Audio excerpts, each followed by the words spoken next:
What does that mean? You are live. Welcome, you guys. I'm Colleen, and I'm so excited. My friends are here today. This is Jamie and Jason Park, right? Or Jamie Kim and Jason Park. But you guys are married now. Do you go by the same name or No, different name? I kept my last name. Yeah, my mom did that too. Yeah, so She's her own self. she is her own self, right? No, it's because when you're married and you change your last name, Mhm. I heard that you have to go to the bank and then change all of that information. You know, your mortgage needs to be updated, and then I have too much assets. I'm just kidding. I just didn't want to go through the whole process. It's a lot. Yeah, it's a lot. I just didn't want to go through the whole process of updating my information. So I asked Jason if I can keep my last name. He didn't have a I problem said, with it. you're your own person. It's okay. Yeah, yes, it's so true. And so many people, like my mom was an attorney for years, and it was her second marriage for her, and it was a professional name, right? Like she was known by her name. And so I think everyone gets to do what they want, you know. But I took John's name because I was really young, and everyone just did that when I got married, right? Anyway, we want to welcome you guys to the show. I'm really excited because these are my real friends. They're not like they're not just scammers, because we both thought Pace was a scammer, kind of, right? And so we know each other through the Gator community and Subto community. And I just want to share how I met them really quickly. And then also, the title of this episode is You Can Quit a Job You Hate, because you guys have done that, right? And then they got married through this community, right? And so, and you can find friends here, and you can make money with your friends here, which is even better. And I do feel like Pace always talks about you can buy all the mentorships and videos and all that stuff that you want. You can watch all the YouTube videos, but unless you get into community and there's someone that's like 3 to 4 steps ahead of you, that can actually help you when you come to a crisis in your deal, your first deal, that's the missing ingredient, and that's why it's really important to get into community, right? And so what happened was when I joined Subto, the Creative Paces Creative Finance Group, I did the newbie Zoom with Carolyn Kane, and she said one of the things she instructed us to do was to make a vision board party. To make a vision board for yourself, not a party. And then she also said, don't just go to these meetups, because I was a little nervous also to go to a meetup where I didn't know anyone, right? And she said, don't just go to these meetups and try and find out how those people can help you. You should add value when you go there and contribute, be a contributor to this community, right? So I was thinking about that, and they had Richard and Mitch had the meetup up in Mondrian Hotel up in LA, Hollywood. And so I was trying to figure out how can I contribute? And I got there super early because I didn't know where it was or anything. And anyway, so I was just sitting in the lobby, like still pondering on, because no one was there. And I was pondering on how I could contribute. I go, wait, she said we should make a vision board. And I host vision board parties for my clients in our real estate business. I could do that. And so I offered to do that, and when I met Richard, right? And then what's interesting is then Richard and Mitch made a post about they needed a place to have the Christmas party for Orange County, LA County, and San Diego County. I'm like, oh, we could do that. And I sent him a video of our spectacularly clean house, just with the unmade beds and the whole thing. I said, hey, John and I'd be happy to host you guys if people want to come here, right? And we're kind of centrally located. And what's amazing is, because I came from contribution, that's how I started meeting people in the community and making friends. And I don't know, Jamie, were you at the Christmas party? No, I wasn't at the Christmas No. Okay, so Jason came to the Christmas party, and what do you remember? I brought Tito's tacos, and I ate 2 of the burritos myself. Uh-huh. But then I did offer that I would help you through your first 3 deals. Yeah. Yeah. So Jason, what ended up happening, there's a lot of people here. It was a little overwhelming. And the thing is mostly I spent most of my time trying to make sure I could find a place to put the food people brought, because it was potluck. So everyone brought food, and everyone brought a lot of food. And so I didn't really get to visit with you. But when you were walking out, Jason said, hey, thanks for hosting. I was talking to your husband, and he said, I'm going to help you get your first 3 deals. And I'm like, okay, wait a minute. What was your name again? What's your information? I'm going to definitely follow up with this guy, right? And you've been true to your word, right? Yeah. So that's how we met. And why don't you guys share with us? Because I asked in the community, what did the community want to know from you guys today? Oh wow. Mhm. And the people actually- Responded. Really? Uh-huh. Oh yeah, isn't that fun? Yes. So one of the things people wanted to know, is that fun? That's kind of creepy. Yeah. Yeah. Okay. Yeah. I figured who better to ask? Like, what would they want to know from you guys, right? And I have my list of my own questions.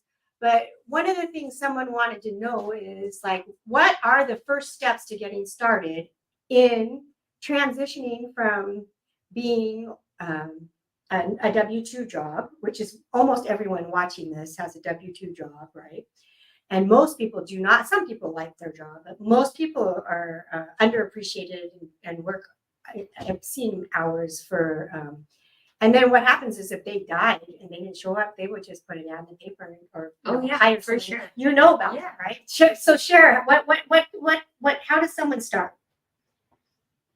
I think it'd be better if Jamie shares because No. I come from a weird combination of things, and also my beginning, I'm supposed to save it for Paces Part 2. Okay, Oh, yeah. perfect. That's why the part 1 of the interview that was released, Uh-huh. you don't really get to hear or get to know about how Jason got involved in the community because Pace kind of stopped us and it was just like you are not allowed to share until the part 2. So I also don't know how Jason got started in Gator or how he came across Gator mentorship. And I've been bugging him after we came back from Montana, but he won't open his mouth. So And we have to wait for that episode on Yeah. Paces YouTube. Yeah. Okay, we'll wait for that. But just tell me, and we'll talk about your childhood and your upbringing. What were you thinking when you grew up? Oh, I can't wait to be a real estate private money lender and investor. no, but as I was, I think growing up at the age of like 13, 14, 15, transitioning from middle school to high school, I've always wanted to go ahead and own like a bunch of real estate and stocks. Oh, good. Right. So I used to tell my dad that I was going to work for Wall Street. Okay. That was like my dream as a little kid. Right. But I'm not sure if you're aware, there's a street called Wall Street in downtown LA. LA, Yeah. No, I did And not know it's that. not such a good street. It's So, not like high end. It's not. It's by like the fashion district, Mhm. where like the homelesses are. Yeah. And then my dad's an immigrant. He doesn't really speak English. Uh-huh. So he's like, "What?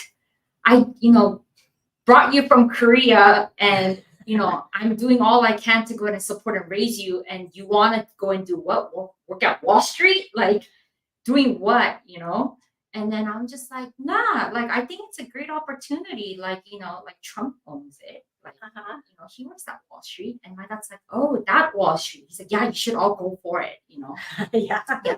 But as a little kid, I think I understood that real estate is the one of the ways and the fastest ways that I can go ahead and build generation wealth and the current wealth coming from nothing, right? So yeah, I've always wanted to go ahead and be a landlord and real estate, be involved in real estate. I just didn't know that I'll be lending money as like a job, right? Or as like being involved in real estate. I thought real estate was just, putting 20% down traditionally and owning as many houses as you can. Yeah. Yeah. So the outcome is completely different on the path that I was on, but I'm still doing what I wanted to do as a kid. Isn't that great? Yeah, and it's kind of crazy. I think I've got to know a lot more about myself, right? Mm-hmm. So I don't like being a landlord. I just don't. Please call somebody else. Don't call me. Hire A property manager. manager, but I'm not there yet. I only have like 4 or 5 doors, so there's that. But yeah.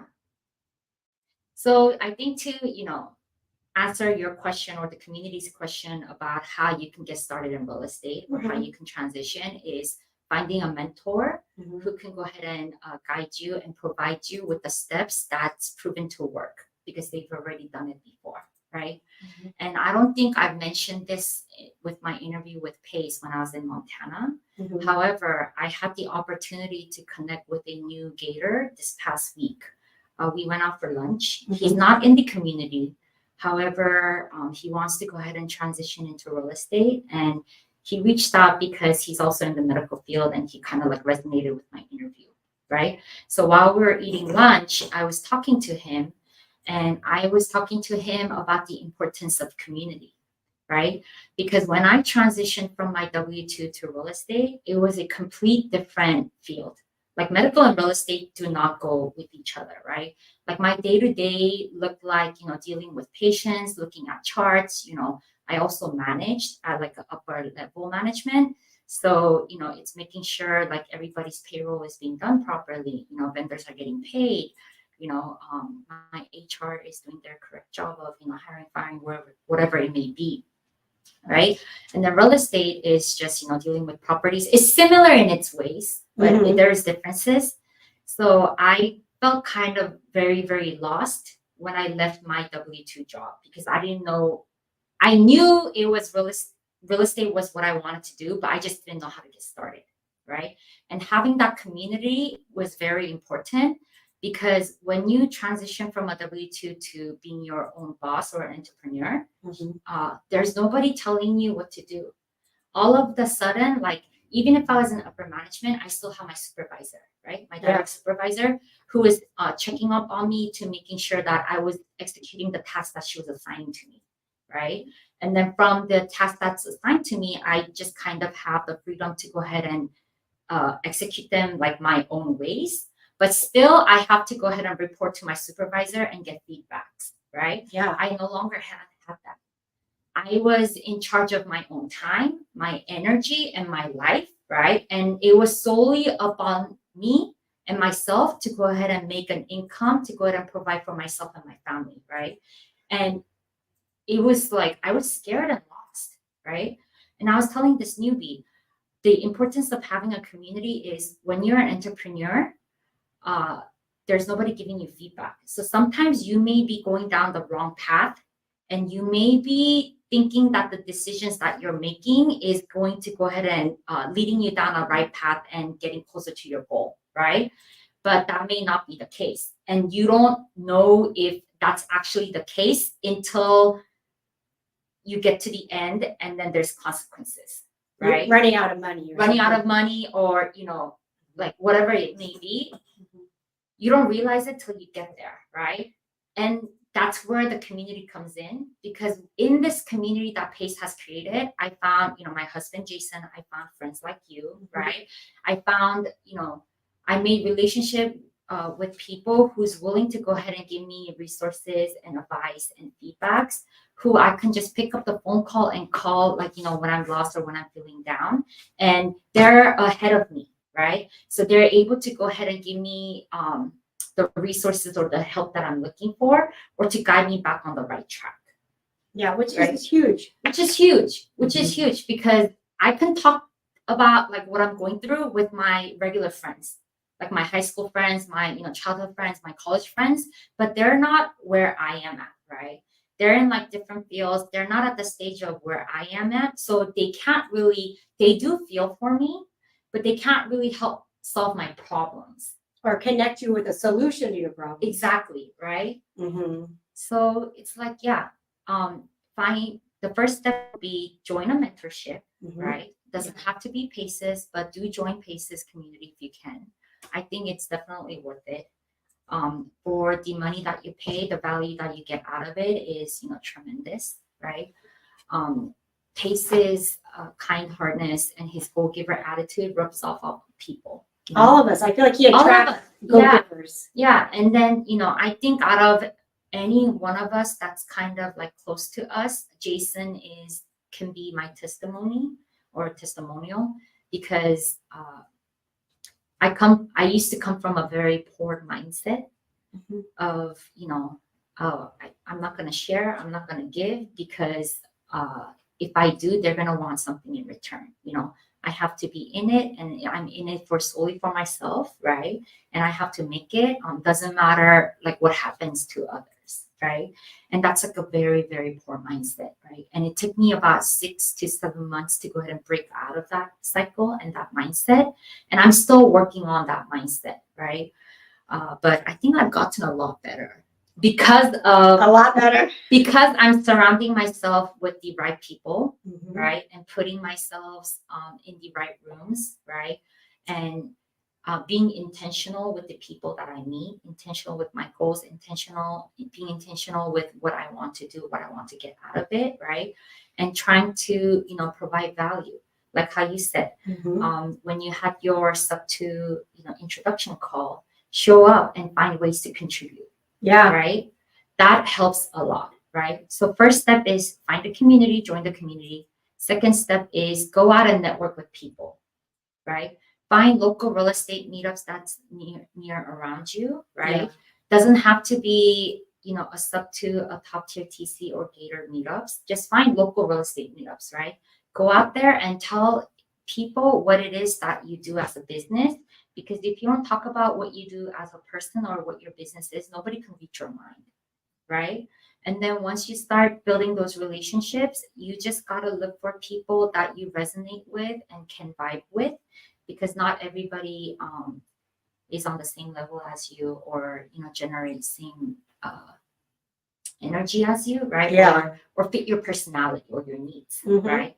So then you start filtering out people, and then you start doing business with each other, right? Yeah. That's the key. That's the key. Mhm. Yeah. And then what about like, so when you went into this and you go to these meetups, right? You went like, let's just talk about like the first time you went to a meetup. Are you like extroverted by like personality? Like I'm an extrovert, right? Like I'm very extroverted.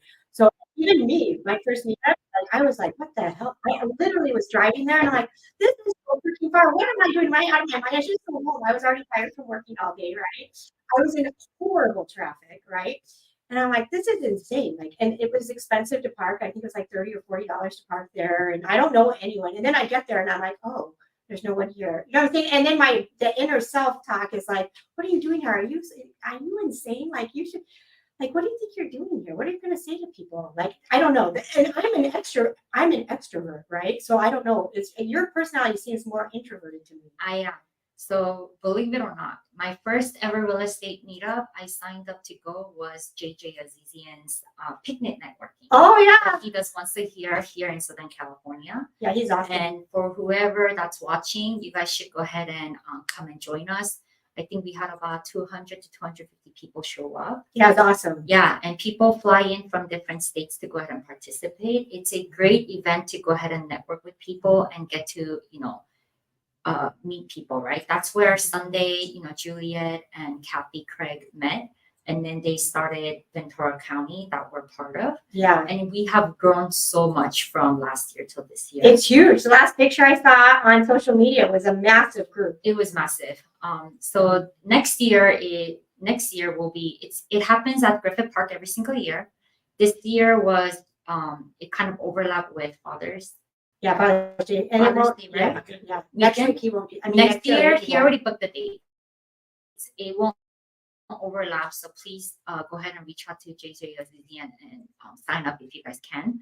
However, my first ever real estate meetup was JJ Azizian's. I signed up, right? Mm-hmm. Yeah. And I got in my car. Mm-hmm. I drove halfway, and then I got scared, so I turned my car around. I didn't even show up. Oh, you didn't even show up? I didn't even show up. Okay. Yeah, I got there, but I was panicked. Like, what the heck are you doing? Because it's a really fancy place, and I'm not so fancy, I mean, that's what I told myself, right? I don't belong here. That's what I told myself. I'm like, oh, I don't think I belong here. I think this is not my vibe.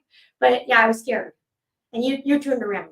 Yeah, I turned around. Mm-hmm. And then, I turned around, and then it kind of like hit me, right? I'm like, why am I getting no lead flows? Like, why am I not getting any business as gators, right? Yeah. I'm like doing what Pace is telling me to do. I watched the trainings. She said to go ahead and create chaos. So I'm reaching out to, wholesalers on the Facebook pages, joining other real estate, groups that are in the Facebook. Mm-hmm. How come I'm not getting any lead flows, right? Yeah. And it's easier for me to just sit down and type behind the computers to go ahead and network with people because I'm not talking to them like face to face, like how we're doing right now. Yeah. Right. But it's kind of like hard to generate leads that way. It takes a lot of effort. And then I was just like, wait a minute, I have to talk to people. I can't do business by myself, right? I need to get out there and start networking with people and talk to people, right? Yeah. And then I was just like, okay, like, I had to step out of my comfort zone and I had to suck it up, and it sucked. Yeah. You know, Yeah. it sucked. It's horrible at the beginning. It's horrible. Like I was terrified. And then like the second meetup that I, decided to go and, I had courage for was John Lee's Los Angeles Gator meetup. He posted on, the Gator Facebook group, hey, who's in LA? Let's connect.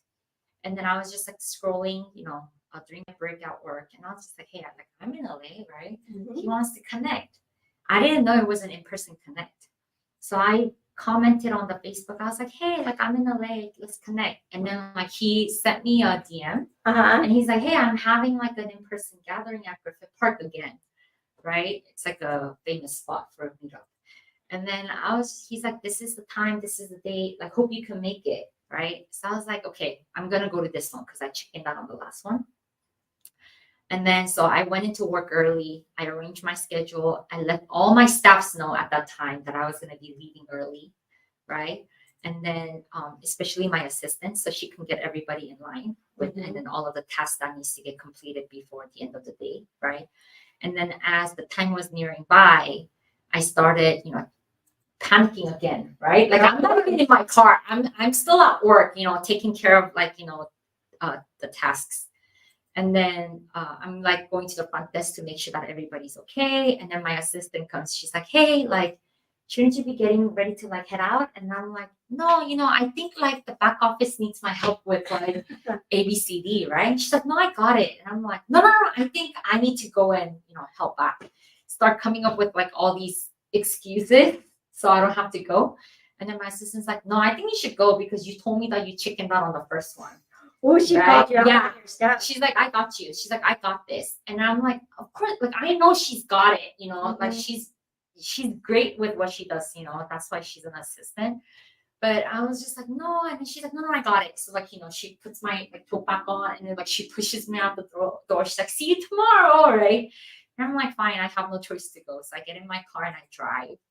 And I get there and I park and I'm just kind of like standing around like a loser at the parking lot. Like, you can tell I'm definitely lost. I'm just like, and then Maria, one of our good friends now, she walks by and I'm like, hey, are you here for the meetup? And then she's like, yeah. She's like, come on, let's go, And then so like we're saying hi to all of the tables that's there. And they're like, you're here for what? And he's like, no, that's not us.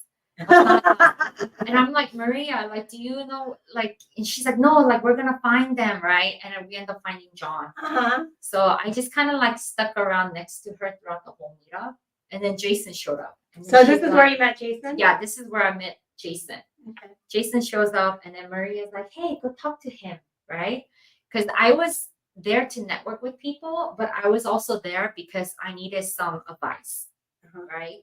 I needed advice to make sure that, the timing was right to go ahead and sell one of my investment properties. I just couldn't tell. My dad wanted to go ahead and get rid of it.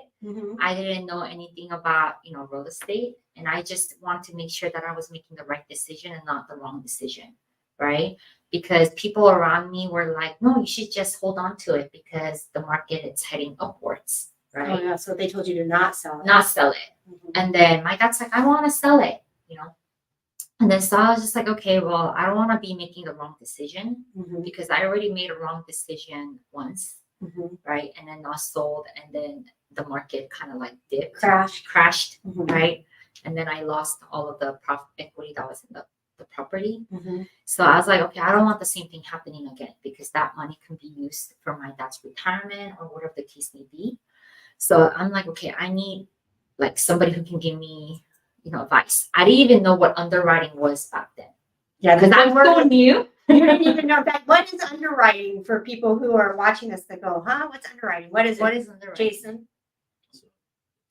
Underwriting is you're trying to figure out what the price of the property will be if it sells, if you're trying to sell it. And then you have to figure out, okay, what is the max allowable offer. So that's profit from the price it can sell at. You need to figure out the profit by figuring out the max allowable offer. And then that spread is what makes a decision happen, right? If you think that the market's going to turn down, then with a large amount of spread, then maybe you should start selling at the top, right? You can also figure out, okay, well, there's not enough for me to walk away with anything because there's agent fees and there's closing costs, right? In Los Angeles, it costs about 8% to sell your house. So if there's not enough margin, then you're going to cut a check to the bank when you sell the house. So that's where pace comes in. Mhm. And then that's also tying into where I was at Coldwell Banker Commercial. It's a commercial brokerage. It's not, we don't touch single family residence at all. Multifamily, retail, like concrete tilt up, industrial. So when I got trained, underwriting was part of the process for 1 full year.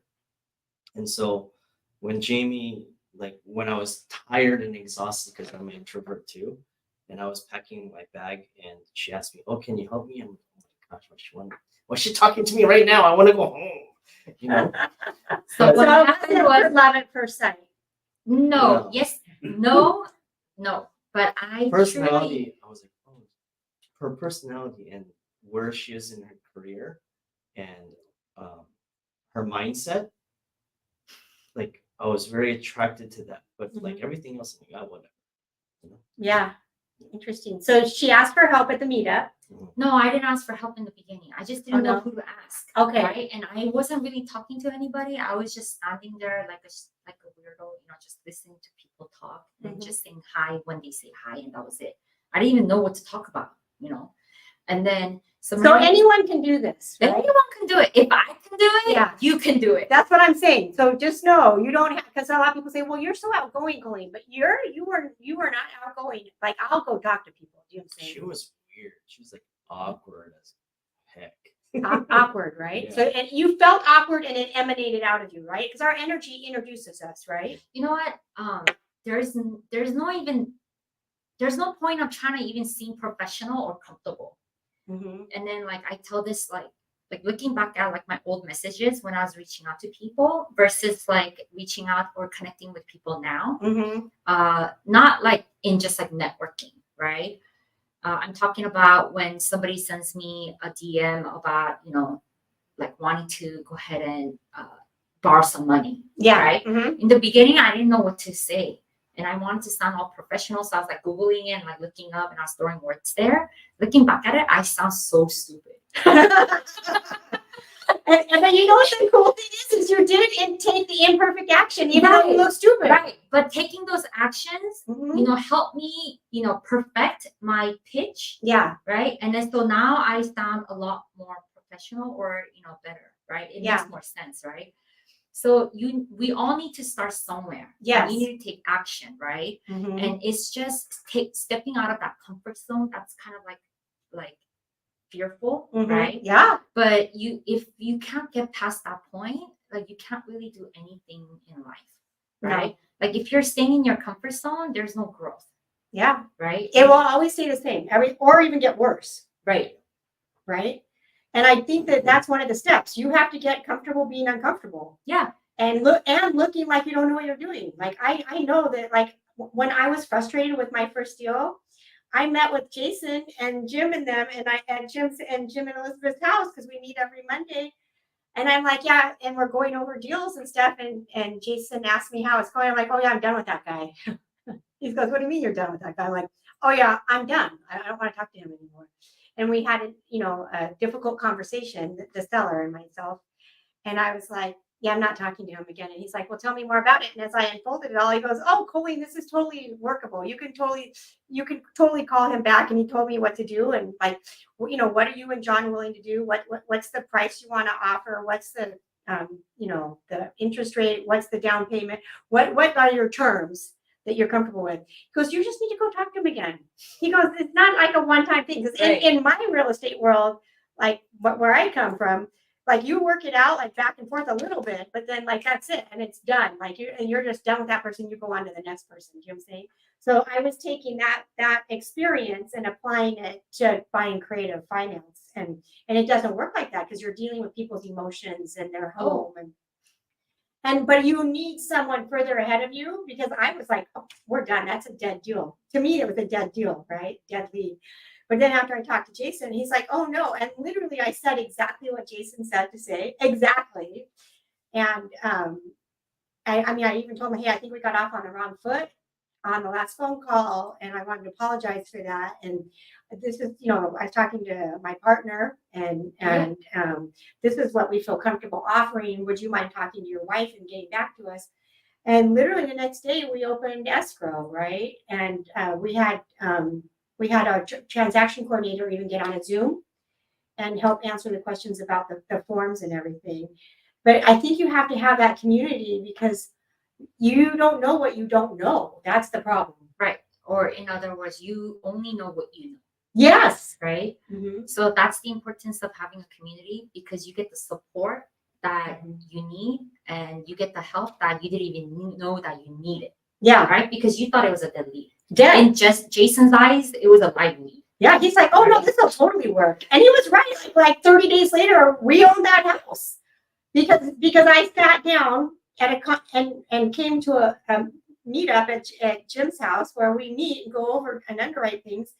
And if it wasn't for community, I would have never pursued that further. In my head, it was dead, right? Yeah.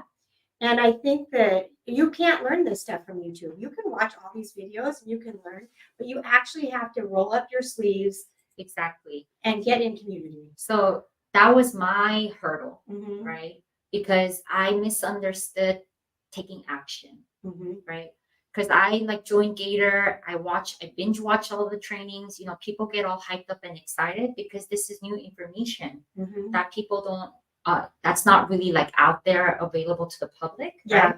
Only small number of people know, right? And like we talked about earlier, you only know what you know. And then I came across this gold mine, right? That's what I felt like I came across. I'm like, oh my gosh, this is jackpot. This is my lottery, right? And I don't waste buying lottery tickets because I don't believe in it, because the chances are so slim, but this is actually doable and it's workable if I take action and put in my energy and time, right? So I felt like I hit a lottery. And then so I binge watched all of the trainings, and then I confused myself thinking that watching all the trainings and joining the live Zooms, I was taking action, right? Yeah. And then I was just like, why am I getting no business? Yeah, you felt like, oh my gosh, I'm doing all this stuff. I'm doing all this stuff. How come I have no business? How come I made $0? Right? Just putting a lot of hours in, just like an hourly mindset. Yeah, and I think that people confuse being busy with being productive. Yeah. So I was keeping myself busy, but I wasn't actually taking the necessary action that's needed to go ahead and build my business, right? Which is talking to other people, which is seeking for support, right? Creating your teams, right? Having partners to go ahead and bounce off your ideas, right? Because if you're by yourself, like I mentioned earlier, you are your only sole person to go ahead and make that decision, right? And you're responsible for that decision. You're responsible for that action. And you don't know if you're going down the wrong path until, there's consequences or there's risks, right? And then it's like, oh crap. I thought I was, doing the right thing, right? And then you now have to pivot, right? And sometimes that's okay, because that's called what? A learning curve. Yeah. Right? But I don't have that time. I don't have that luxury. I don't have that leisureness, right? To go ahead and just throw all my time and energy down only to figure out that I was going down the wrong path, right? I think that's why having the supportive communities and having a mentor and having somebody who has already done couple of steps ahead of you, give you, coaching or be part of your team is necessary, and it's a crucial part of, your business. So you're not wasting time, right? It's It's crucial. Yeah, it's basically their experience, right? And that's the best thing, I think, because you're learning not at your expense, but at other people's expense, right? And you're not wasting your time. And what did I tell people? When somebody experience gives you a feedback, please listen. Yeah. I've been at your house when you're talking to people as the transaction coordinator and you're telling them what they need to do and they're not listening to you. So yeah, listen to the person with experience, right? Sometimes, and I'm very hard-headed, right? I'm Korean. And Jason says like a Korean women are on another level because they're just crazy, Uh-huh. right? They're so stubborn. And I'm able to, say this because I am that woman, Yeah. right? But sometimes it's like they're asking for help, Mhm. right? So I'm trying to offer the help. I'm trying to give them the advice that they're asking for, but they don't want to listen because that's not what they want to hear, Right. right? And it's like, okay, I'm not going to give you advice. That's not really advice. If you want to just confirm what you already have like set in your mind that you want to believe, Right. right? Like I'm not gonna, agree with that. I'm not gonna give you the confirmation that you're looking for because I as a person don't believe that that's the right thing, right? Or the right path It's not to go helpful. to. It's not helpful. You're asking for advice. If you want me to go ahead and just give you affirmation and confirmation that what you're doing is correct, why are you asking for advice, right? Mhm. So sometimes I just tell Jason, just stop. Or I just tell myself, I'm not gonna help. Some people just need to go down that path and take the longer route to, figure it out themselves that was the wrong path to go ahead and turn. They're not coachable. Some They're people not are not coachable. coachable. And I do think if looking for attributes of success, I think being coachable is so important because especially if it's one of the things is that you guys reached out to other people who were further ahead of the path and asked them questions and how to build out systems and how to underwrite and how to do things. And I just feel like if you're not coachable, it's going to be a problem for you because you're going to learn if you keep going forward in real estate and lending, private money lending, it can be very expensive lessons that, and it's still, even when you do everything right, there's still a huge amount of risk in real estate, right? And I think that being coachable, though, is a really good quality. Would you It is. agree? So now tell me, how did you two meet me? Like, how did you guys go from, oh, can you help me look at this deal, right, to getting married? Because I think you're like John and I. Like, we met and then we got married. We got engaged and married pretty quick. Like, I knew for sure I wanted to marry John. Pretty that like really quick. Yeah. John, not so much. Like John was a hard nut to crack. But totally clueless. John was never getting married. And yeah. So I was never getting married. yeah. And John, I was a runner. yeah. John was both. You bolt. Yeah. And so, but I think it was good that God kind of gave me the confirmation that John would be a good, person to be married to, because I would have left John because he was, and when we were dating, he wasn't good at dating. Does that make sense? He wasn't good at like dating, romance, that all that kind of stuff. And so I probably would not have, like, if I didn't have in my that idea plan in my head that he would be a good husband, I probably would have been like, yeah, forget you, dude, right?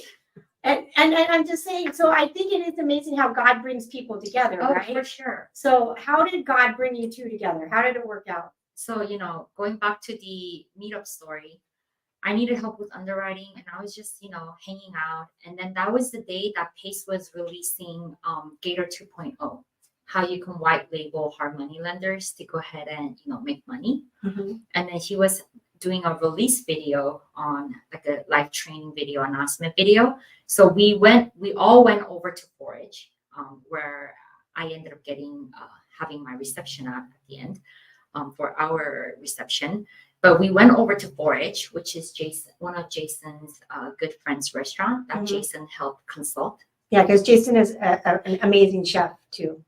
So it's here in LA, Silver Lake. Mhm. So we went over and then all of us brought our laptops. We bought, portable speakers and then we ordered food and then we sat down and we watched the whole live. And then afterwards we were networking, right? Mhm.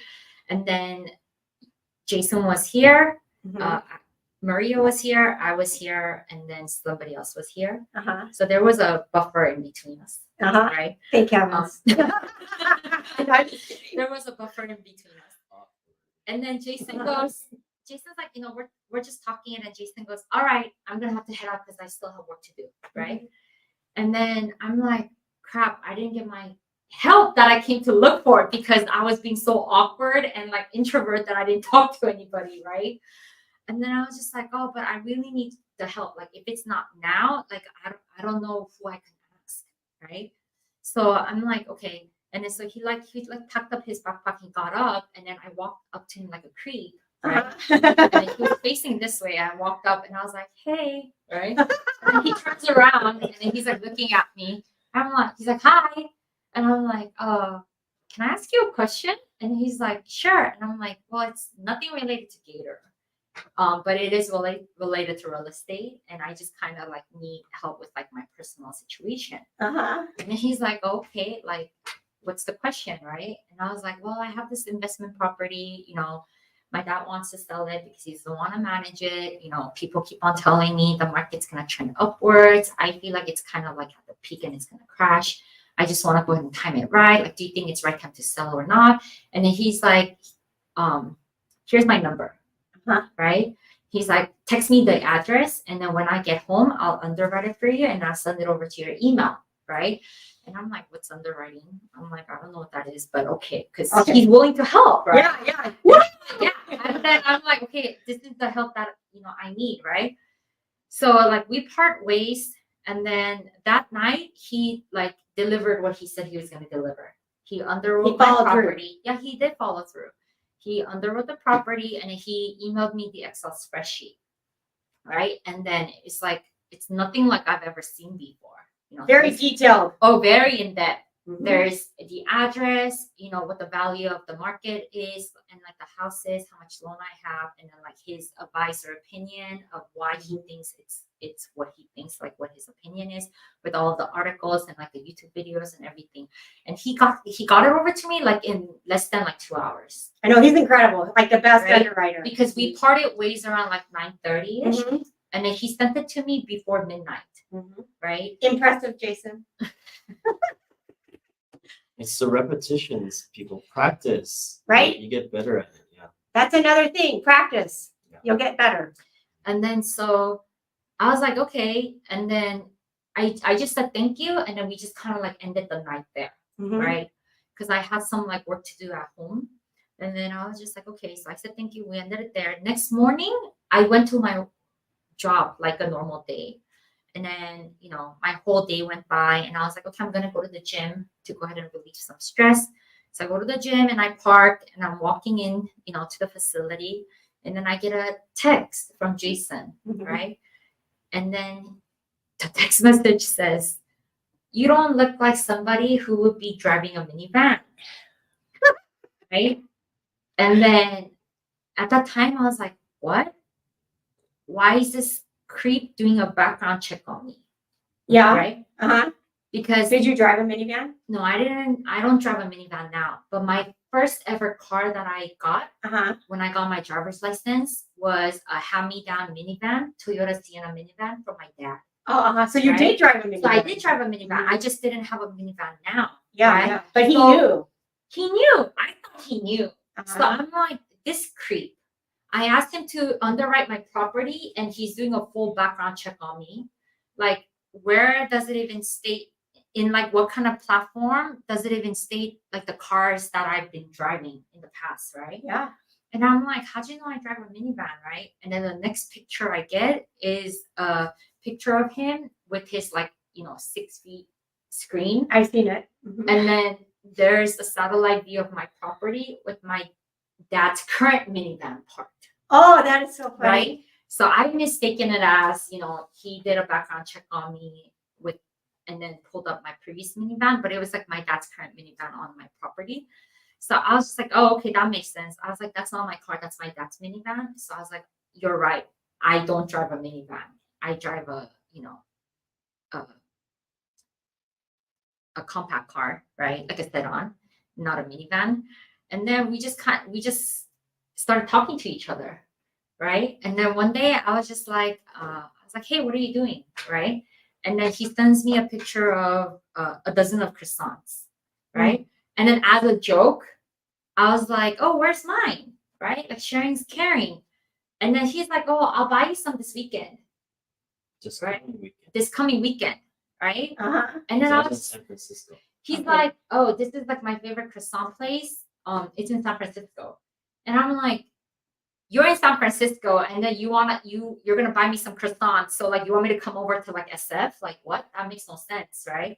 And he's like, no, like we'll find, a place in SoCal, right? Uh-huh. That's good. And like we'll meet up for croissants, right?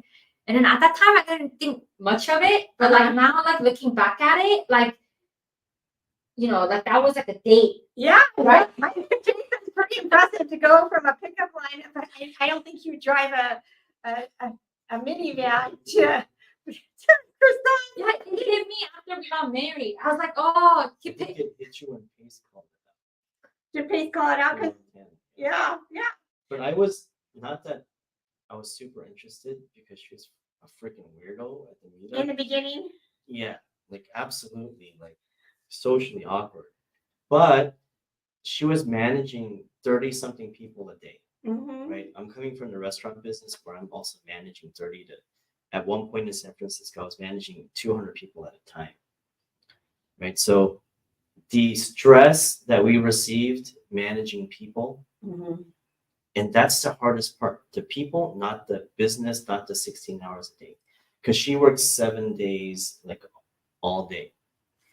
At your job. yeah. Yeah. But this is why I say whatever experience you have in your W-2 or your 1099 or whatever it may be is applicable to real estate. Yeah. Because even if you have zero knowledge, Mm-hmm. the course or like trainings or the videos that are out there in YouTube or that's available at your fingertip is so powerful, right? Yeah. So you can educate yourself. It's not the material or the topic that's difficult. Mhm. Because once you get the hang of it, it's just all repetition, Yeah. right? It's just the process is just rinse and repeat the same process, right? Mhm. The difficulty comes in managing people or dealing with people. Yeah, and you both Right. dealt with a lot of people. Yeah. And I thought leaving medical field and transitioning into real estate was going to be less crazy because Mhm. people in medical field are crazy. And that's kind of expected because they're not sane sometimes, right? Mhm. They can be going through like mental trauma Mhm. or they can be physically in pain. So that's why they get like agitated and Cranky. irritated and cranky. I understand. I was Right? in pain last week. Exactly. I wasn't my nice normal So cheerful self. the workload itself is not hard because like the paperwork that I used to do on my W-2, it's all same every single day. Mhm. You know? Unless we have like new policies or procedures that we have to implement, then it's like a new thing that I have to get like down and then like learn. But once I get comfortable with that, it's all same, right? Same thing with real estate. Calling sellers, calling agents, it's all the same, right? It's just that the response you get is different depending on who you're talking to. It's the people. Yeah, where they're Right. at in their lives. Right. So that's why anybody can do it. If I can do it, you just need to go ahead and learn it. And once you have your hands down and you understand the process, it's just dealing with people that you need to get good at.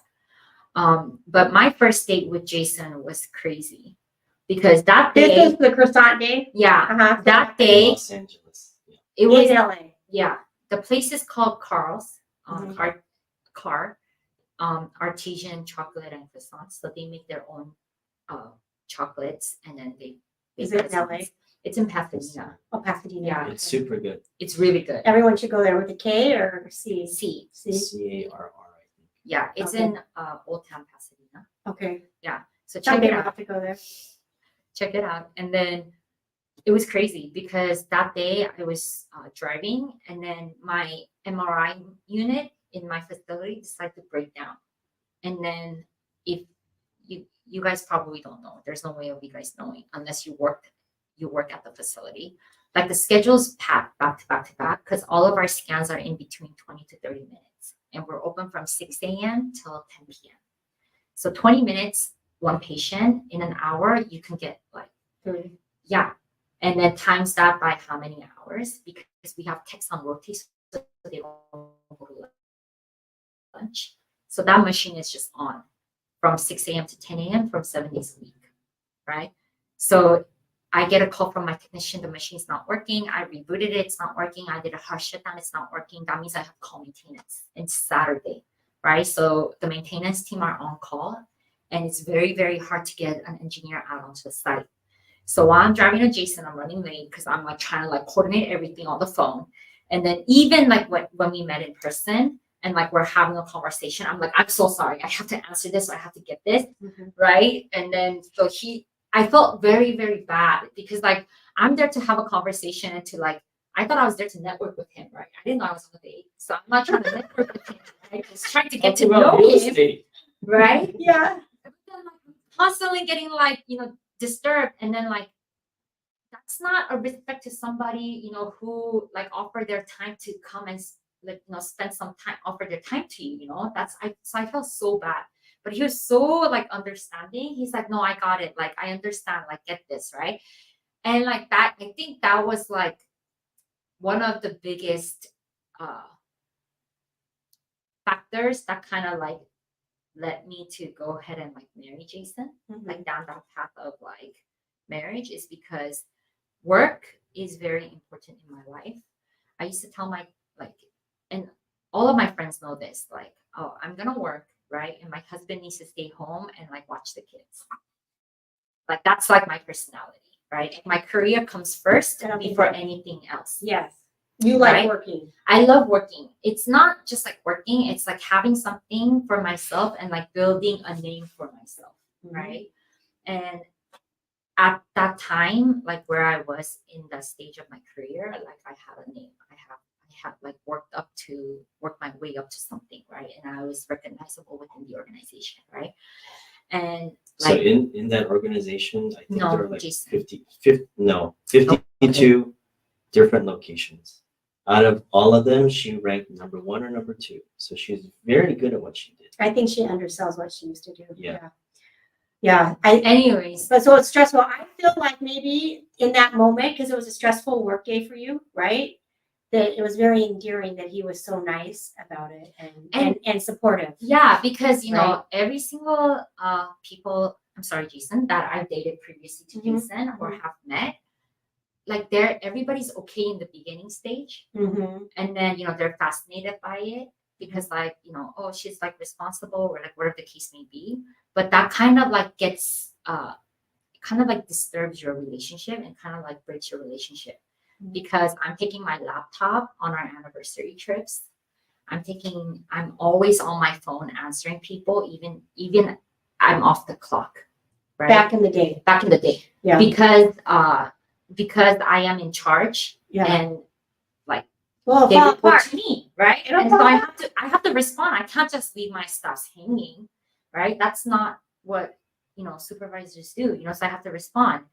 And it's like it started eating into our relationships, and then people get annoyed, right? But I completely understand, right? Yeah. So somebody who understands, the importance of my career and my work was like my number one factor. And then Jason understood that, right? Yeah, and I call that. I feel like dating is an interview process. It is. And you really need to. I always tell people this: dating is an interview process. Like, pay attention to how people handle stress. Pay attention to how they treat old people. Pay attention to how they handle their money. Pay attention to how they treat their family. Oh, right? yeah, definitely. And so that I feel like that first date was like an opportunity for you guys to see how you interact with each other and support. I feel like it's a supporting each other. It is. Because stuff comes up. Even like John and I work together, and sometimes stuff comes up. And like I was sat at my daughter's graduation from college at George Washington University,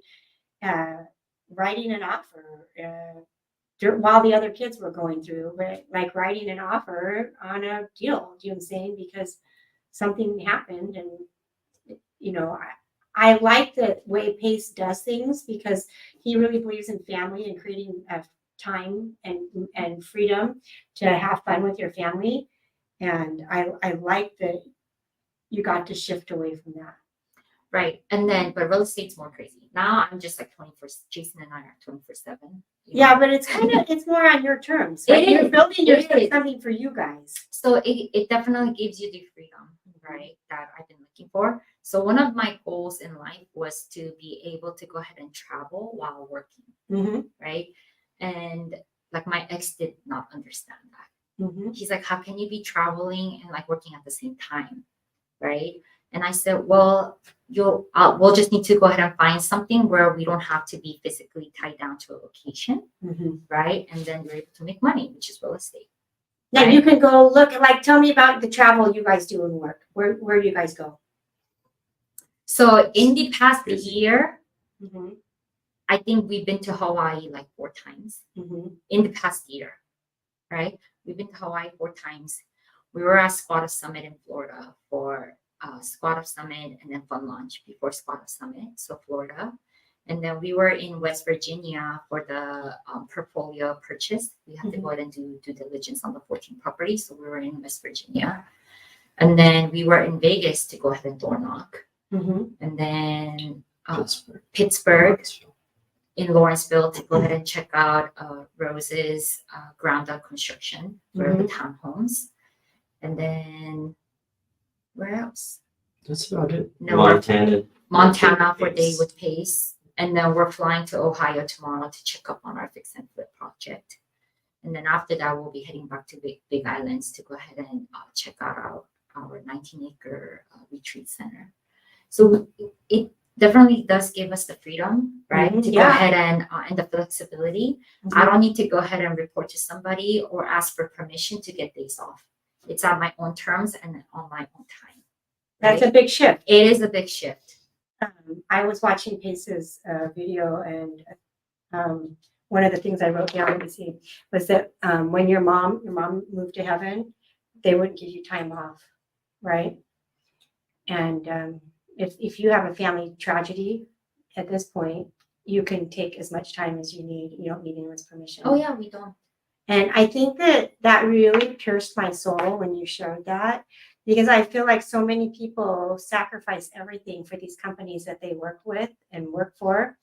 But then if something happens to you in your life, and I think that 3 days is not enough time when you're a family, your mother passes. So I think that's what kind of like triggered it, because I would have been in the same organization or be an employee for the rest of my life if I didn't have that wake-up call, right? So it's almost like a gift that my mom has gifted before passing away, right? Because like I dedicated, a good chunk of my like 20s into that organization. And not to say like, like I'm very grateful because the person that I am now and what I'm capable of doing and the skill sets that I have now is through that organization. Yeah. Right. So they kind of helped me discover the skill sets that I have, because I didn't even know I was capable of managing that many people. It's refined by fire. Like literally, use right. Yeah. She's but refined then now. She's so good at what she But does. then when my mother passed away, and I kind of like I was thinking, right? I was like, okay, my mom passed, and like my dad is like in his 70s, almost like entering his 70s. So he probably has like a good, like 15, 20 years before passing, right? If we're lucky. If we're lucky, Yeah, right? Yeah, If we're like lucky. like Like if we're lucky. And I said, what can I can't continue to go ahead and, report and clock in and clock out and have somebody pay me, because it doesn't give me the leverage or the time that I need to go ahead and spend with my family, right? At most, what I can do is drive down to my dad's house on the weekend, but that's about it. Yeah. Right. And I'm like, this is not okay. Right. And I said, if something happens, right, let's say we go in a recession, depression, whatever the case may be, or the organization is in like a financial hardship, the way how people are fired within an organization is not from bottom up, it's actually from top to bottom.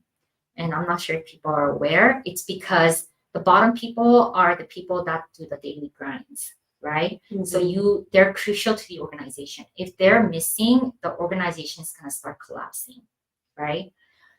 So for an example, at my ex job, it would be the receptionist or the medical assistant who checks in the patient. If there's nobody to check in the patient, then text cannot scan, right? And the reports cannot come out, right?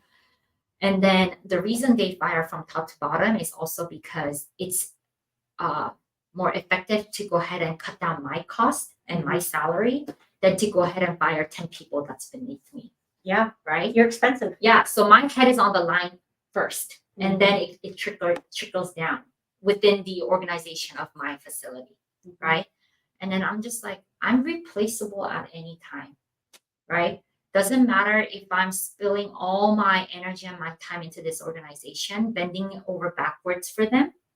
At the end of the day, if I bring a value and they find no more value to me, and I cannot go ahead and give up my time and my service, they're gonna fire me, right?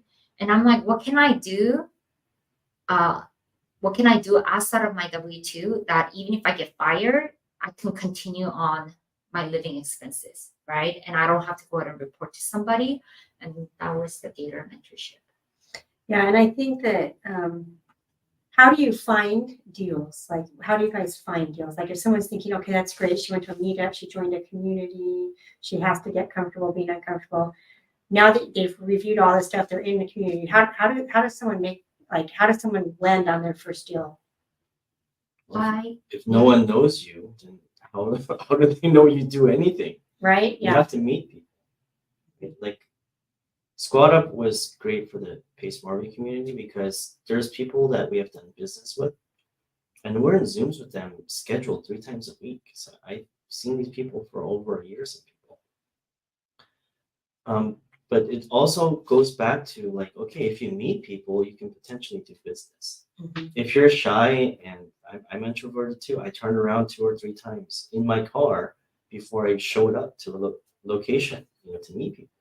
If you're not meeting people, there's no way you're going to do business. And then when you meet people, you have to let people know what you're capable of. And you know what? Some of you are capable of nothing.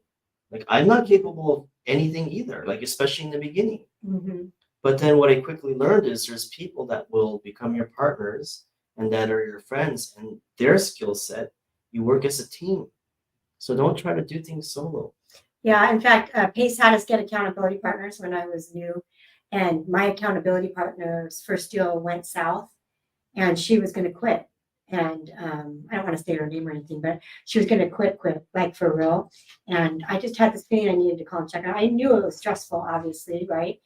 And I called her, and I was really stern with her and said, stuff happens in life. We don't get to just quit because things get hard. You're going to navigate through this, and there's going to be, and now this person owns other properties and awesome other deals and has awesome partners in other deals. But we were just talking recently, and she said, I'm so glad that we were accountability partners, because when it got hard and I felt like the day I was like, I'm just throwing in my towel, I'm done with this. I told her, not a chance in hell you're quitting. Are you kidding? This is just part of life. We just keep going. We learn from it. Someday maybe you'll even be able to laugh about it. It's not today, right? Today's not the day to laugh about it, right? It's okay to be sad, mad, angry, whatever. But you can't make a camp there. You can't live there, right? You got to move forward past that. And I'm so grateful we have accountability partners, because we're always checking in on each other still. And it's interesting that these people also help you maybe meet other people that are good connections for you too. And I think that it is going to be hard days. And in the beginning, all you have to offer is maybe your home, right? Or something. Right. Because people, a lot of questions that the newbies always say is like, oh, I don't know what value I can provide, right? I'm sorry. You just have to accept the fact that there's no value you can provide. Like as a newbie, unless you come from like a real estate background, and you have like an underwriting skill that you can provide, like you have, agent skills that you can provide, the closing skills that you can provide. If you come from no real estate background, I'm sorry, there's no value you can provide, right? But you can, what values you can provide is like what you said, like a home, right? Offering to pick people up from the airport, offering to go ahead and bring them lunch, and that's okay. Yes, it's good. That's I picked up so many people from the airport. They come into town for meetups. I could send them a message. Hey, can I pick you up at the airport? Because that helps people remember you, right? That helps people remember you, and that's how all relationships get started, right? Jason always tells, people who are like, oh, I don't know what kind of value I can bring, right? And then Jason's like, well, as a newbie, I don't expect you to bring any value. right? Yeah. If somebody's asking you to go ahead and bring value, that's not right, right? But what I need you to do is do your homework, Yes. right? Meaning go through the training twice, Mhm. right? Get comfortable in, absorbing all of these information, right? And do your self-work. Know what it is that you would like to go ahead and do within this market, right? Get to figure out what you're good at and what you're not good at, right? So what you're not good at, we can help you in that category, right? Or help you find somebody who can help you in that category. And then what you're good at, let's make you become like even better at that, right? Yes. And help you excel in that, so we can go ahead and get your name out there, and then you can get your business started, right? Then you can start bringing value to us. Yes. Because now you know how to filter through leads and you're not throwing trash our way, right? Yes. But what I see happen in the community is people get FOMO Mhm. because people like to talk about all of the wins, but they don't like to go ahead and talk about their downfalls and how they recover from their downfalls, right? Yes. So it's like you put some kind of mentorship. I'm not talking about just skaters, but you purchase a product, right? And you put it on a credit card. And then you watch the introduction video and you're all hyped, right? Because you think you can make, a chunk of money just by watching, YouTube videos or, training videos. And then you come into the community and then like a month passes, 2 months passes, 3 months passes, and you get no deal. And then now you have these credit card bills that you have to pay. So you start getting frustrated, right? And then you're like, man, this thing doesn't work. Yeah. Right? It all takes time, Mhm. right? This is not get rich fast scheme. Yeah, I think Right. people have unrealistic expectations Right. on how fast this is going to work out for It's you. not. And everything in life, I'm a firm believer that everything in life compounds, Mhm. whether it's the good or whether it's the bad, right? Mhm. For example, when you need to go ahead and invest into stocks, Mhm. right? I'm just gonna make it plain and simple so everybody can understand. The seed money that you need to create Mhm. is gonna be very hard, right? You're gonna have to cut down on Starbucks. You're gonna have to cut down on drinking. You may need to go ahead and cut down on watching movies outside with your friends, right? So you can save up that, $10,000, $20,000, $50,000, $100,000, right? But once you have that money saved and you invest it in stocks and then you get returns, right? And it starts building the interest, right? And it starts compounding. That $200,000, $300,000, $400,000 is like half the time, quarter of the time. It's very fast, right? Yes. Same thing with good habits. The first month, 2 months, 3 months you're not going to see progress and you get frustrated, right? But 3 months versus 1 year, you're going to be way ahead than the first mark where you started, right?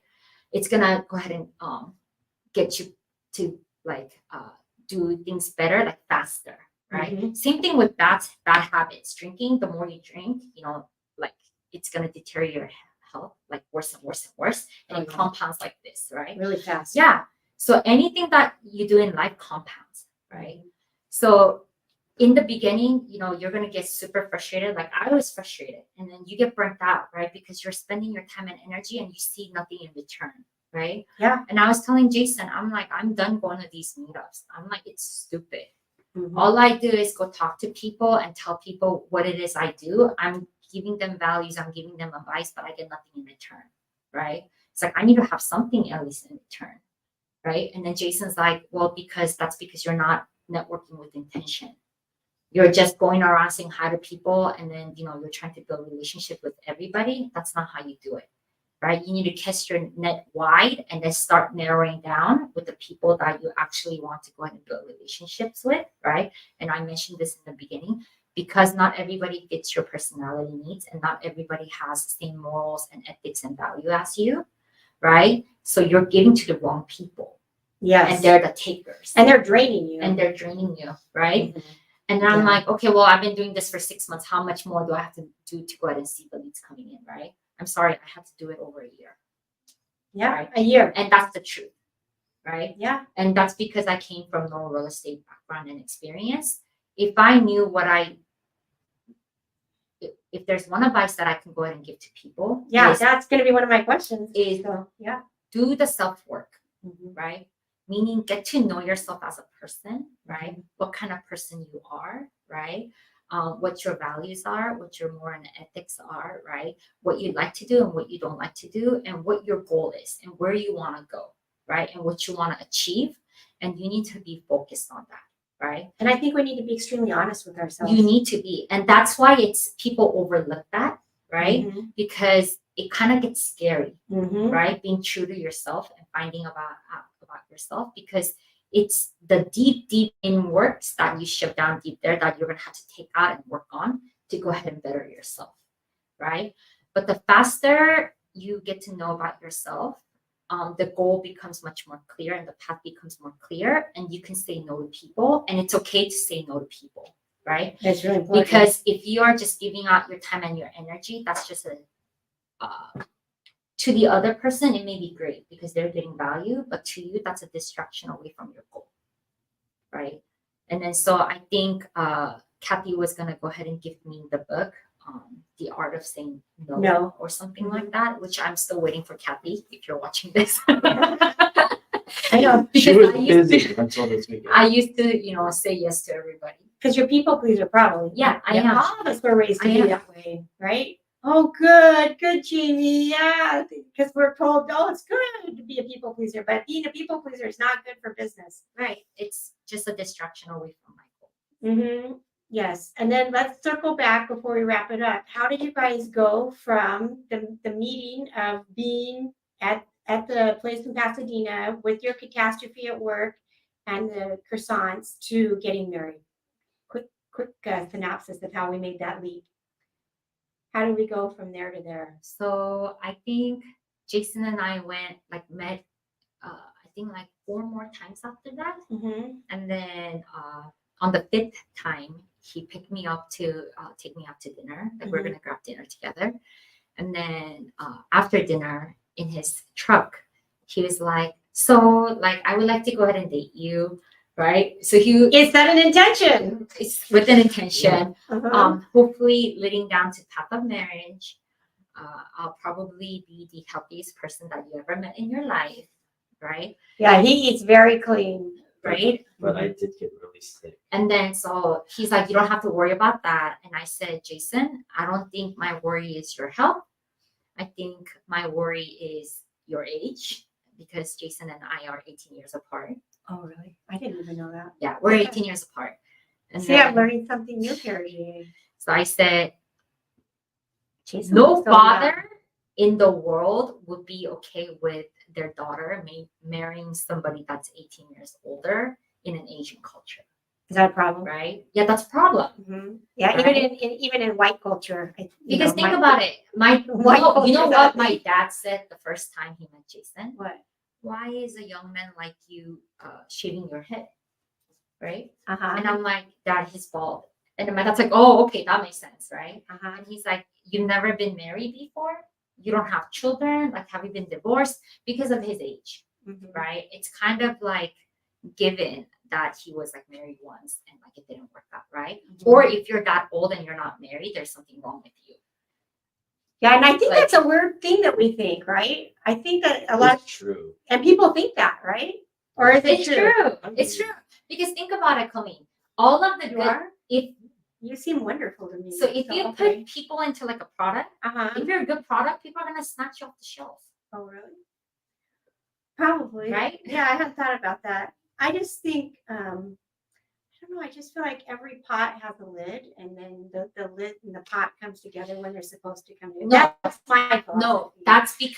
that's because earlier you mentioned that God gave you confirmation that John was the Yeah, one he for told you. me. He told me the right? night I met him. I was on a date with someone else, Right. and John and Heavenly Father told me that you met your husband, That's and why that was important to me because I would not have kept dating him. Yeah, because that's it why was you thought- disastrous. that's why you think that every pot has a lid Yeah, that matches. yeah, I do. I think that I now know that there's a lid that matches every pot.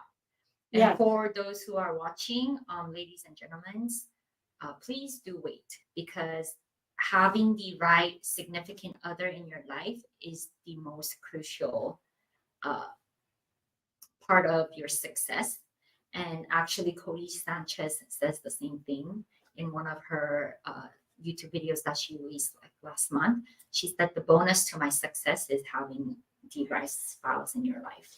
Yeah, because they impact every other They aspect do. of your life. They do. Everything. I was this was, I mean, this is, I didn't expect us to go this way, but I was watching John asleep, in bed the other day, and I was just thinking how grateful I am for being married to the kind of man that he is, and to be married to him, because no matter what's ever happened in our lives, with our finances, our children, our spirituality, our just our fun, whatever aspect of our lives it is, health problems, kids with health, whatever it is, we've had kids with severe issues. I couldn't imagine a better person to go through all the ups and downs and the pains and the heartaches and the joys of life with. I think I would rather be alone than be with a bad partner who makes Same your with life Jason. miserable. And that was with me as well, right? Mhm. Because my personality is pretty strong, Me too. right, Jason? Yeah, I think you Yeah. both have really strong Yeah, personalities. we do. We do have very strong personalities, right? And not a lot of people can handle me, right? Handle my personality, let alone not a lot of people impress me in life, right? Mhm, There are only a couple of people that I look up to, Jason and like Pace being one of them. mhm. And You're in the same category with Pace. I like that. yeah, there's like people don't really faze me, right? Mhm. Like I met Michael Jordan before he passed at BOA before, Mhm. like, and I was just like, oh, it's Michael Jordan, like it's Yeah. like, yeah, doesn't really like faze me, right? But then yeah, like I look up to Jason a lot, right? And when you say the lid like matches the pot, that's like 100%, because I used to think that when my dad was like, oh, you need to get married, like let's go and set you up with somebody, I used to tell my dad, I was like, I'm sorry, like I don't think like marriage is meant for me, like in this lifetime. Maybe you'll have better luck in your next life with your yeah. next daughter. Like it's not meant to happen in this lifetime, right? I just want to go ahead and work. I want to make a lot of money. I want to be able to go ahead and travel. I don't want to be, the idea of being tied down to something was like, I'm not for that, right? And then I met Jason, and then 3 months later, I was like, oh, like that. I called my dad, right, at work, and then I called my dad at work. He's like, okay, well, I'm in LA. I'm gonna stop by. I was like, okay. So he like stopped by my work, and I was like, oh yeah, like I'm dating a guy. Like, you want to meet him? And then he's like, oh no, like next time. I'm like, no, do you want to meet him? Because I'm gonna marry him soon. And then my dad's like, what? And I'm like, yeah. So do you want to meet him or not? Because like I need you to come to my wedding. So I would like to introduce you to him before Before we get married. Before the wedding date, right? Like I don't want to be like, hi dad, this is Jason, like on our wedding date, right? So he's like, oh, what changed your mind? And I think it's just everything that I could have wanted in like my significant other, that I didn't even know that I needed it, or was like a characteristic that like supports me, is like in Jason, right? So I told Jason the other day, I was like, dude, God was our matchmaker. Of course, Right? God knows. Yeah, because I needed somebody who's willing to go ahead and travel with me, because like you can't be married and like have like your wife or your husband like travel by themselves and then you be at home, like you're married, like you want to do things together, right? Like what if Jason like was not okay with that, right? And like he's willing to go ahead and travel. I'm like, hey, I want to go ahead and buy investment properties, rental properties, and then like rotate every quarter of the year, right? Like Hawaii like a quarter, like Montana a quarter, and then like Southern California a quarter, and then like maybe like Europe or Japan a quarter, right? Depending on like the season and like the weathers. And he's like, I'm okay with that, right? And then I suck at cooking. No. And then I needed somebody who can cook. And then he's a chef. He's a really good chef. He's a retired chef, right? And then I think the day that I like knew that Jason was the right person for me was the day that Jason introduced me to his parents, right? He's so good to his mom, right? And then my mother used to tell me, marry a guy or date a guy who's good. Like you can tell if they're gonna be good to you by looking at how they treat the wives or the women in not wives, I'm so Their sorry, mom. their moms or their siblings, like the women in their family, right? I agree. Yeah. He's such a sweetheart to his mom. Mhm. It's like so good to his I know we need mom. Why are you Kleenex. crying? It's pretty nice what you're saying about him. No, like truly, you I know, but it's And then like it is really nice. and then my dad was against me marrying Jason because like he's older and then Involved. and then like he's baldness has nothing to do yeah, with it. that's a really important characteristic The in a baldness marriage has- partner, No, it's so funny. right, Jim? I told you. Let me give you a funny story. Sidetrack. Let me give you a funny story. Went to AT&T to go ahead and switch over our carrier from Verizon to AT&T, right? And then And add iPhones. and then add iPhone space. I no longer live under a rock. They're getting I iPhones. have one. Yeah, I came out of the rock. When I first came to the first meeting, I'm like, oh, there's Kleenex. Do you want it? There's Pace. Yeah. I said, oh, Pace is going to get after you about the phone. Oh, he did several times did. already. Yeah. And then so we went to AT&T, and then Jason, we tried to open it up under Jason's business account, right? Mhm. So Jason gave the sales associate his ID because he had to run out and hop on his car to hop on a Zoom call. Mhm. And then so she's like taking picture, and then the tablet was not processing his picture, right? Mhm. So I was on my phone, and then Melissa, the sales associate, goes, I don't know why, like, it's not processing his ID, right? And then, like, without even thinking of it, I was like, oh, it's because it's bald, right? And then she's like, what? And then, like, everybody in the store is laughing. I'm like, the tablet is not processing his ID because he doesn't have hair, like, he's bald, right? And she goes, oh, okay. So she takes the ID and she goes, she's like, maybe it's the glare, right? And I'm like, Melissa, it's a photo ID. It's not gonna get rid of the glare. The glare is there, like, because of the picture that they decided to take then and there. And then like it got rejected. And then we need to go ahead and open up under my business account. But I thought that was funny. Everybody in the store was laughing. I'm like, you going like that and then trying to take a picture of it is not gonna help. Because it's still going to be the same shine. Yeah. It's not funny. Anyways, my dad was against he was against the marriage. He's like, think about it, rethink about it. Like, I think you're making a big mistake, you know. I heard that John's dad told us on our wedding day, and You know? worst mistake of your life, marrying Colleen. Yeah. Worked out. 37 years later, we're still here. And then I was just like, you know what? Like, just meet his parents, Mhm. right? And then I was like, just meet his parents, and then like you can decide then, right? So we all met together, and then after that, my dad's like, yeah, you can marry Jason. It's like he's such a good son and such a good man to his like mom. Yeah. I didn't know about your age difference. And I do know, I feel like God also brought us together. And I do know for sure that when you start taking imperfect action, right? Because I've been in real estate for a long time, but I've never been a real estate investor. I've helped my clients become real estate investors, right?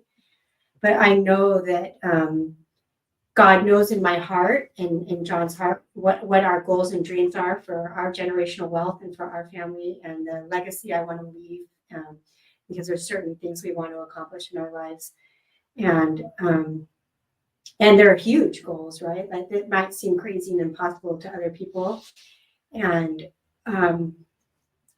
when I prayed about what to do, Heavenly Father told me to. I thought Pace was a scammer when I met him. And he told me to join Pace's group. And so I reached out to Carly and then I joined Pace. And it's interesting. And then I kept asking, like, okay, I don't know how to do this, right? And I thought it would be a lot shorter. I thought within like 60 to 90 days was when I thought it would like all come together and gel. So that's why I know people have unrealistic expectations of how quickly things are going to happen. And I know that God brought Jason to our house that day. Because I remember meeting a lot of people, but when you meet, like, I think 150 people that day I met or more, and just trying to facilitate having that many people here at the house. The only person I remember a few people, but I remember when you said that you would help us, and I was like, I had been praying for help and asking God for help. And that's when I'm like, wait, don't leave. I don't know who you are. Like, what's your name? What's your phone number? Like, you're going to help me. And I just feel like it was such a gift to be invited into your world. And I feel like Pace has created this community. And Pace corrected me when I was at Clever Investor in Hollywood, Florida 2 weeks ago. Pace was coming down the escalator and I was going up because I'm working out, and I decided no matter what time I get up, I'm still going to work out before I go, right? And so by the time I got there, I was a little late. So I was going up and Pace was coming down, and I was just saying, Pace, I'm so grateful you created your community. He goes, Colleen, I hope you never say that again. He said, it's so good to see you, but it's our community. Yeah. And I love the correction from Pace because it is our community. And Pace has created a space and an environment. Like we have Elizabeth and Jim over there too in the audience. And there's room for all of us, right? Yeah. He's created an umbrella that's big enough for if you just want to own 1 or 2 properties or 3 or 4, or if you have crazy wild dreams like both of us do, right? And I'm just grateful for the connection and for the friendship and for you guys being willing to come, because Pace told me to go all in on YouTube. He said I need to clone myself. Yeah. And Just placing yourself in a environment, right, in a community where it's filled with support and where it's a safe space to go ahead and make mistakes, right? And you have, good constructive criticism to go ahead and correct your paths, right? It opens up so many doors that you didn't even know that you can be a part of. Like all of the opportunities that we're in is like mind blowing. So Jason and I call it, hi. we got a new Zoe's here. Our dog is here. She just came in. Yeah, so we call this past year the Jesus year, the Jesus moments, because I shared with Jason, as you guys all know, we don't have kids and we don't plan to ever have kids, just because of Jason's age and what we want to do in our lives. Not that having kids is a bad thing, but we want to go ahead and we have this vision of supporting like foster kids. And like one of my goals in life is having an orphanage here in America, right? Because back at home, orphanage is not like a common thing, but you can find orphanages in different cities where, kids can go and like stay till they're age out of the system. But in America, when I came over and when I immigrated, I learned that there is no one place where the children can stay. They go from houses to houses, right? Yeah, foster And care. it's called foster care. Yeah. And on an average, I think on an average, children's or kids go through 5 different homes on average as they grow up, right? And that kind of creates instability, right? Yeah. It causes trauma, like your mental space is not in the right space, right? And if you're an orphan or you're a foster kid, right? And this is proven, like clinically, your mental age is 3 years younger than your physical age, right? Yeah, because they don't have the emotional attachment and they didn't get the nurturing, right? And they have the structure for them. And then you get released to society. 18. Because you get aged out of the system. You're physically 18. You're mentally not 18, right? You don't have the social skills. You don't have any kind of skills. And they're just kind of like left out there to go and survive on their own, right? And then most of these ladies, they turn to, selling their bodies because they don't know what else to do, right? They turn to drugs. They steal, they do crimes, and they end up in jail, and the cycle repeats itself, right? And then so I told Jason when I first met him, and this was before we got married, and we were discussing like what our goals are in life is, and just getting to know each other. I told Jason I have a huge heart for foster care kids, and I wanted to go ahead and create at least minimum of 2 orphanages in America. Right. I don't know how I'm going to do it, but I know that it's going to cost a lot of money. Right. So we're just going to have to make it in real estate and buy a lot of properties and hope that, we can go ahead and achieve our goals. Right. And then, we did. And it's going to lead up to the story of how we were able to go ahead and do so by being in this amazing community. Right. We're at the first stage of achieving our goals. And I just didn't know how to do it. I just thought that we had to make a lot of money, right? Because it's going to be costly. I just didn't know who to reach out to or where to even get started.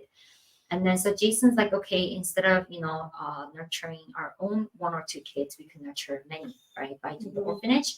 And my idea was to go ahead and accept, kids from like adolescence to all the way to college, right? Mhm. And then we're going to house them. We're going to educate them, right? We're going to teach them about, we're going to have Bible studies, right? We're going to have extracurricular activities. We're going to have therapy sessions, right? And if they want to go ahead and stay after 18, right, and go ahead and volunteer and need a place to stay, it'll be a place where they can forever return and stay if they would like to, right? And we will equip them with the life skills that they need so they can go out there and become their individuals and, be part of the society, right? And then 2 weeks after having this conversation with Jason gets connected to somebody in the community who needs capital to go ahead and open up a hospital to go ahead and house these foster care kids. Is it Stephanie?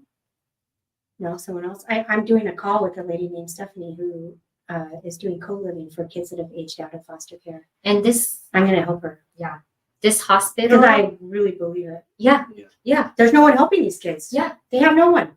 And then this hospital, they're planning to open 2 in each states across 50 states, right? They're gonna go ahead and rescue human trafficked kids as much as they can. They'll take in, foster kids who can't be housed because the housings are limited, right? And they provide treatment and they get to go ahead and stay even if they're aged out, right? Yeah. And they'll be billing the codes as like a psychiatric, place, and so they get paid per bed, and so they that's get good. funding from the governments, right? And then so we raised capital for that hospital. It's called the Cornerstone Project, and we'll talk more in depth about it on our YouTube with Pace when he comes. But we were able to raise capital, and they found they were able to go ahead and get connected to a whale who funded the whole 50 locations, right? And so that's like our start of our journey on, being able to go ahead and achieve our goals. It fell on our lap out of nowhere. No, God brought it to you. And when we were filming that podcast to go ahead and raise capital, I got all emotional and I cried like a freaking baby. Good. I like happy tears and sad tears. I think tears are good. Yeah. But like when you place yourselves and like you position yourself with the right people in the right rooms, like the opportunity that presents and like unfolds in front of you is like crazy. It's like mind blowing. And how fast the universe, God can deliver your crazy big dreams, right? Yeah. It is, it's amazing. And the kids who have aged out of foster care, they're the ones that are in jail or on the street or they're 18, but what 18-year-old do you know that can be self-sufficient on their own? Like, I don't know anyone. And then we just kick them out. I mean, it's the craziest thing. When I first heard about that, it's like, well, that is insane. I looked at adopting even older kids that are close to aging out because they have nobody. I've had a lot. John and I think Kevin, this when you marry a good person, we've had a lot of our kids' friends who come from families that are messy families, messier than ours because we're a messy family. We're all messy families, I guess. But these kids have lived at our house. One kid lived here for 3 years, and another lived here for a couple of years, and I'm just grateful my kids know. Some kid showed up here, an adult kid in his 20s, like really late at night. And he's like, "Oh, Carter said I could spend the night." And I'm like, I didn't know the kid. Carter forgot to let us know. But I'm glad that my kids know too that people are welcome here. And because therefore the grace of God is that I live in this beautiful, affordable, really nice neighborhood in Ben's home.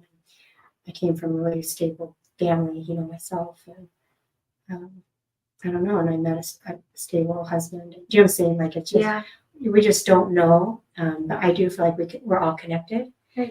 And we can all help each other. And I know that it's not an accident. I feel like God brought that to you. And I can't wait to see what you guys do in the future and all the unfolding of the greatness. And I'm glad to call you my friends and that you come to my home and I can come to your home. Where can people find you guys on social media if they want to get in contact with you? Or how do people get a hold of you? You probably all know Colleen, but one way is just through Instagram, jasonp.rei, so jasonp.rei. We contact infos there. Then my Instagram handle is Jamie_92. I'm sorry, it's Jamie Kim _92. It's actually spelled Jaime. JAIME KIM _92. Yeah, so that's how you can find them. And we'll put their contact information in the show notes. Is there anything else you guys want to share with people before we wrap it up? And did anyone on the live, I don't know if they had any questions. I don't have a gazillion followers yet. It's okay. No, it's awesome because I'm doing it. I decided I'm going all in. I'm going to just start See, doing it's it. taking that action, right? Mhm.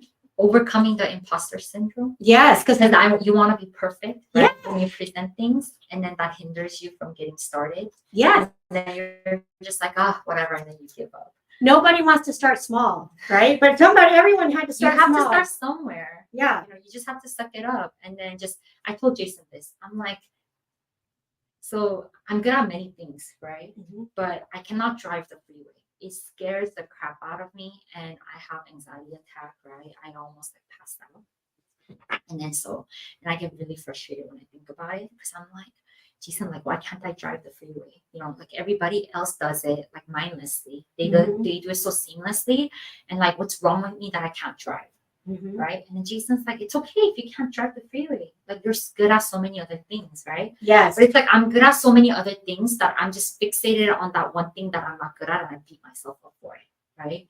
And then last time I was telling Jason, I said, oh my God, Jason, I realized that it's okay to be in a room full of people who are good and who are better than me. Right? Yes. Like, we can coexist. Yes. Right. I don't have to be the sole person that's in the room that's like the greatest, right? And then like stomp all over everybody, like, because I tend to try to do that. Yeah. Up until now. Right? Yeah. I'm changing that mindset, right? I'm like, we can coexist, and then we can co-collaborate, and we can do things better, and we can do things faster, and it'll be greater, right? Yeah. Like, I don't have to be the best person in the room. Like, there can be other best people with their best skills, and then we can, collaborate, right? And Jason's like, yeah, that's what I've been trying to tell you for the past 6 months. I know, isn't that good? I'm glad you married him. And it's so true. You want to be the dumbest person in the room, right? Yeah. But no one teaches this stuff in school, right? Oh, they don't. And then we have all our weird family ideas that our family teaches us, stuff that maybe isn't helpful. And I think that's the hardest part. That's why the community is important, because they give you the support, right? That you cannot get around from your friends or your family. Yeah. Because you need to break out of that cycle, that generation. I don't really like to call it a curse, but you need to break out of that cycle. Yeah, it's just generationally, they just all do what everyone's just doing the best they can. But the problem is nobody's ever accomplished in our families what we want to be the one to change things generationally. We're going to have to let go of some things that don't serve us well, right? Yeah, my dad still thinks, Jason and I are fooling around. Like, we're just going around, spending money and not doing anything and just talking to people and having fun with friends. And then he's like, when are you guys working? Like, when are you guys going to work? Because he thinks working is, slaving himself away. Because that's what he did to go ahead and support us and our family, which I'm super grateful for. Yes. But he only knows what he knows, right? And as an immigrant dad, he thinks, like, working hard, like putting your head down and just saying yes, yes, yes, and like saving is the way to wealth, right? Where else, there's other ways that you can go ahead and achieve your goals, and like you can do it faster too, without slaving away, without killing yourself. There's At a your much own better terms. way. Yeah. Having freedom and enjoying your life. I have a saying that this isn't your practice life. You should do what you love now. And we don't get a second shot. I mean, I hope we all wake up tomorrow, but we might not. We don't know what God has in store for us. And we all have a number, a date of we're going to die. And we don't know when that is. And, I do believe, we were taught so many weird things about money, like money doesn't grow on trees and you got to work hard for money. And it's just so many things that aren't true. Yeah. Money does grow on trees. actual paper, right? They make it out of the trees. Anyway, thanks for joining us. Jason, do you have anything you want to add before we wrap up? I think if we can help people figure out like what can they do, they join some real estate community, whether it's Rain or whether it's Pace Morby or whatnot. Francis Chan said this, and he said, "Don't get caught up in what's good, so that it keeps you from achieving what's great." Right? Watching the YouTube videos, being that good student, doing your training modules, joining the Zooms, that's good stuff, but it doesn't take you to that next level. You have to figure out what that next level is, and you have to take imperfect action to get there. And then once you have that imperfect action, take the refinement from people that have been doing this for a while, and then take action that way, right?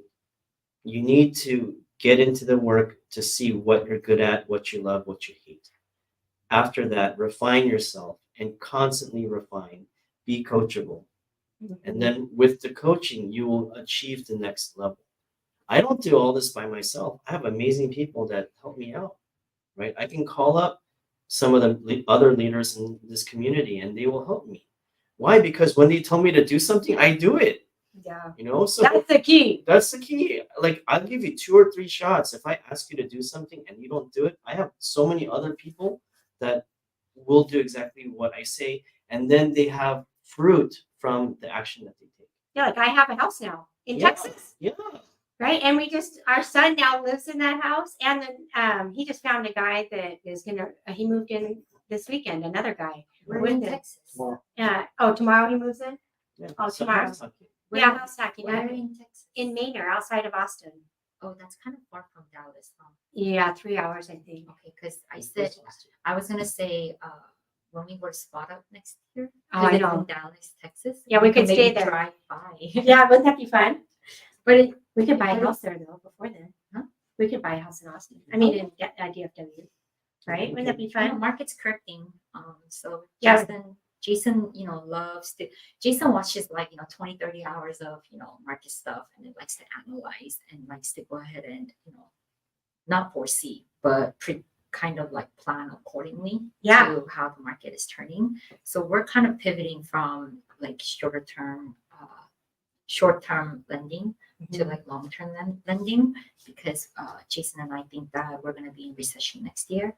So there's going to be so much opportunity for us to start buying creatively and to go I ahead and agree. build generation wealth. Like the time And to is hold here on. now. Yeah.